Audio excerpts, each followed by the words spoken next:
கம்பஹா நீதவான் நீதிமன்றத்தில் முன்னிலையான டக்ளஸ் தேவானந்தாவுக்கு இன்று பிணை வழங்கப்பட்டுள்ளது. டக்ளஸ் தேவானந்தாவை பொறுத்தவரை அவர் பாதாள உலக குழுவினுடைய தலைவராக இருந்த மாகுந்துர மதுசுக்கு தன்னுடைய பதிவு செய்யப்பட்ட இராணுவத்தினால் வழங்கப்பட்ட கைத்துப்பாக்கியை வழங்கியதாகவும் அத்துடன் அவருக்கு இதுவரை வழங்கப்பட்ட 20 துப்பாக்கிகள் தொடர்பில் எங்கு சென்றது என்ற கேள்விகள் எழுப்பப்பட்ட நிலையில் குற்றப்புலனாய்வு பிரிவினர் விசாரணைக்காக அவரை கைது செய்து தமது கட்டுக்காவலில் எடுத்திருந்த நிலையில் அவருக்கு 9ஆம் திகதி வரை விளக்கமறியல் வழங்கப்பட்டது. அத்துடன் அவர் தனது உடல்நிலையை காரணம் காட்டி மகர சிறைச்சாலையின் மருத்துவமனையில் இதுவரை நாள் சிகிச்சை பெற்று மருத்துவமனையிலேயே இருந்து வந்தார்.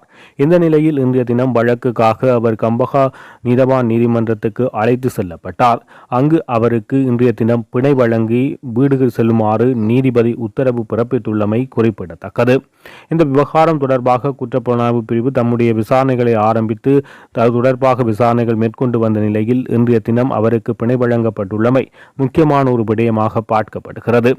டக்ளஸ் தேவானந்தாவை பொறுத்தவரை தமிழ் மக்களினுடைய ஒட்டுக்குழுவாக செயற்பட்டு பல்வேறு விதமான குற்ற செயல்களில் ஈடுபட்டதாக பல குற்றச்சாட்டுகள் முன்வைக்கப்பட்டிருந்த போதிலும் அவர் துணை ஆயுத குழுக்களாக செயற்பட்டார் என்ற பல குற்றச்சாட்டுகள் முன்வைக்கப்பட்ட போதும் இதுவரை எவ்விதமான குற்றச்சாட்டுகளுக்கும் போதுமான ஆதாரங்கள் நிரூபணங்கள் இல்லாமல் அவர் தொடர்ச்சியாக வெளியில் வந்து கொண்டே இருக்கிறார்.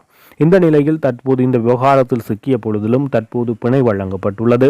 மேலும் நீதிமன்ற வழக்கு தொடர்ச்சியாக நடைபெற்று கொண்டிருக்க போகிறது. அது தொடர்பாக அடுத்து வரும் காலங்களில் சில வேளைகளில் குற்றப்புலனாய்வு பிரிவு உரிய ஆதாரங்களை சமர்ப்பித்து அவரை கைது செய்யும் நடவடிக்கையை மேற்கொள்ளலாம். இல்லையெனில் டக்ளஸ் தேவானந்தா தொடர்பாக தொடர்ச்சியாக வழக்கினை எதிர்கொண்டு தம்மீது குற்றமில்லை என்பதை நிரூபிக்கும் வகையில் ஏதோ ஒரு விடயம் இடம்பெறப் போகும். அதுவரை காலம் தாழ்த்தப்படும் என்பதே இங்கு முக்கியமான விடயமாக பார்க்கப்படுகிறது.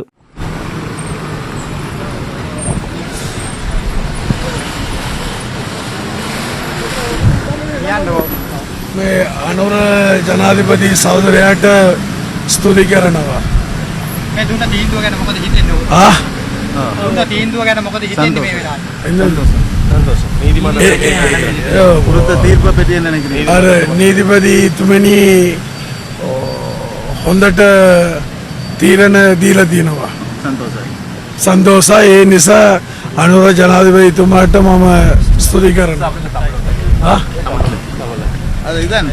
நீதிமன்றத்தில்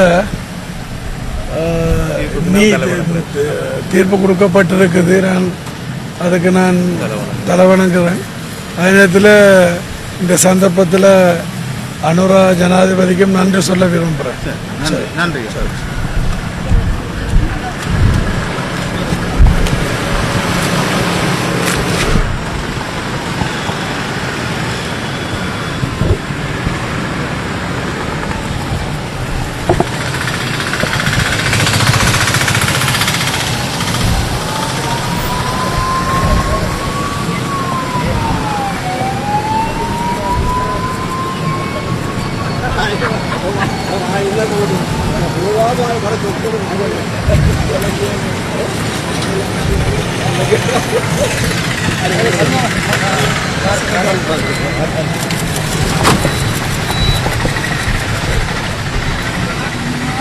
நாட்டில் தற்போது சீரற்ற வானிலை நிலவுவதன் காரணமாக வடக்கில் குறிப்பாக வடக்கு பகுதிகளில் மீனவர்கள் மீன்பிடி தொழிலுக்கு செல்லாமல் வீடுகளில் முடங்கி இருக்கின்ற நிலையில் முல்லைத்தீவு வடமராட்சி கிழக்கு கட்டைக்காடு பகுதிகளில் எமது கடல் கரைகளில் இந்திய மீனவர்களுடைய ரோலர் படகுகள் வந்து மீன்பிடிப்பதை அவதானிக்கக்கூடியதாக இருக்கிறது.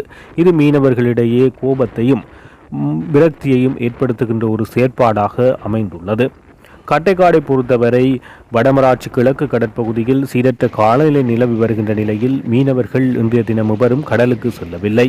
இதனை சாதகமாக பயன்படுத்திய இந்திய இழுவைமடி மீனவர்கள் கட்டைக்காடு கடற்பரப்புக்கு 1 கிலோமீட்டர் கரைக்கு அண்ணளவாக வருகை தந்து இழுவைமடி தொழிலில் ஈடுபடுவதை கண்களின் ஊடாகவே பார்க்கக்கூடியதாக இருக்கிறது.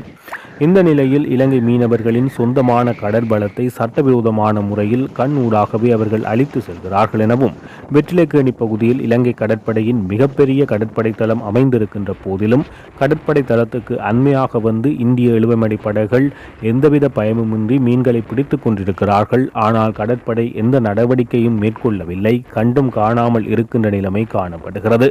இதன் காரணமாக இலங்கை கடற்படை இந்திய மீனவர்கள் தம்முடைய வாழ்வாதாரத்தை அளிப்பதற்கு உதவி செய்வதாக கடற்படை மீது மீனவர்கள் தம்முடைய கடும் விசனத்தை வெளியிட்டுள்ளனர். இந்த நிலையில் முல்லைத்தீவிலும் மீனவர்கள் கடற்தொழிலுக்கு காலநிலை சீரற்ற நிலையில் செல்லாமல் இருக்கின்ற நிலையில் இந்திய மீனவர்களுடைய இழுவை மடிப்படகுகள் இலாவகமாக தொழில் செய்வதை மீனவர்கள் கரையில் இருந்து வேடிக்கை பார்க்கின்ற நிலை ஏற்பட்டுள்ளது. இது தொடர்பில் முல்லைத்தீவு உள்ளிட்ட கரையோரங்களில் உள்ள கடற்பகுதி சீரற்ற நிலையில் இருப்பதன் காரணமாக மீனவர்கள் அங்கு செல்லவில்லை. இந்த நிலையில் இந்திய நிலுவைமடி படகுகள் முல்லைத்தீவு கடற்பரப்புக்குள்ளும் 1 கிலோமீட்டர் கரைக்கண்ணளவாக இழுவைமடி தொழிலில் ஈடுபடுவதை அவதானிக்கக்கூடியதாக இருக்கிறது. முல்லைத்தீவு, வட்டுவாகல் மற்றும் சாலை பகுதியில் இலங்கை கடற்படையின் மிகப்பெரிய கடற்படை தளங்கள் அமைந்துள்ளது. கடற்படை தளத்துக்கு அண்மையாகவே வந்து இந்திய இழுவைமடி படகுகள் தொழிலை செய்கின்றனர். இங்கும் கட்டைக்காட்டில் கடற்படை எவ்வாறு செயற்படுகிறதோ அதேபோல் முல்லைத்தீவிலும் அவ்வாறான செயற்பாடுகளையே கடற்படை மேற்கொள்கிறது. கண்டும் காணாமல் அவர்கள் இருக்கிறார்கள். அவருக்கு அருகில் வந்து கூட இந்திய மீன்பிடி படகுகள் மீன்பிடித்து செல்வதை அவதானிக்கக்கூடியதாக இருக்கிறது.